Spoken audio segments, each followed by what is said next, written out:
ಖಗ್ಗ 208. ಖಗ್ಗ 208.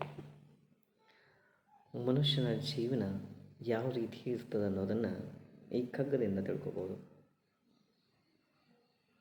ಖಗ್ಗ ಹೀಗಿದೆ. ಏನಪ್ಪ ಅಂದ್ರೆ, ಖಗ್ಗ ಒಂದ್ಸಲ ಓದ್ಬಿಡ್ತೇನೆ.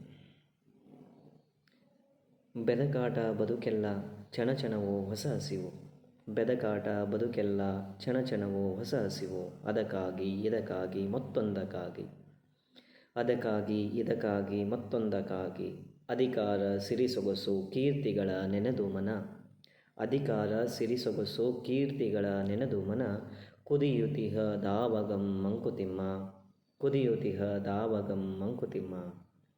ನಮ್ಮ ಇಂದ್ರಿಯ ಅನ್ನೋದೇನದಲ್ಲ, ಇವು ಒಂದು ಲೋಕದಲ್ಲಿರುವಂತಹ ವಸ್ತುಗಳನ್ನು ಕಂಡು ಅದು ಬೇಕು, ಇದು ಬೇಕು, ಇನ್ನೊಂದು ಬೇಕು, ಒಂದು ಬಂದರೆ ಸಾಕು ಇನ್ನೊಂದು ಬೇಕು, ಇನ್ನೊಂದು ಬಂದರೆ ಮತ್ತೊಂದು ಬೇಕು, ಹೀಗೆ ಒಂದಾದ್ರ ಮೇಲೆ ಒಂದರಂತೆ ಬೇಕುಗಳ ಬೇಗೆಯಲ್ಲಿ ಬೇಯ್ತಾ ಇದೆ ಈ ಬದುಕು.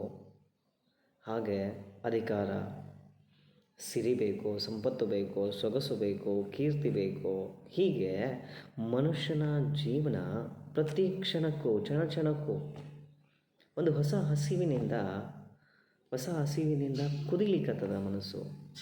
ಈ ಕುದಿಯುವಿಕೆಗೆ ಅಂತ್ಯವಿಲ್ವಾ? ಹೀಗೆ ಮನುಷ್ಯನ ಕುದಿಯುವಿಕೆಯಲ್ಲೇ ಜೀವನ ಹೋಗ್ತದ. ಇದೇ ಈ ಕಗ್ಗದ ವಿಚಾರ ವಸ್ತು. ಧನ್ಯವಾದಗಳು. ನಮಸ್ಕಾರ.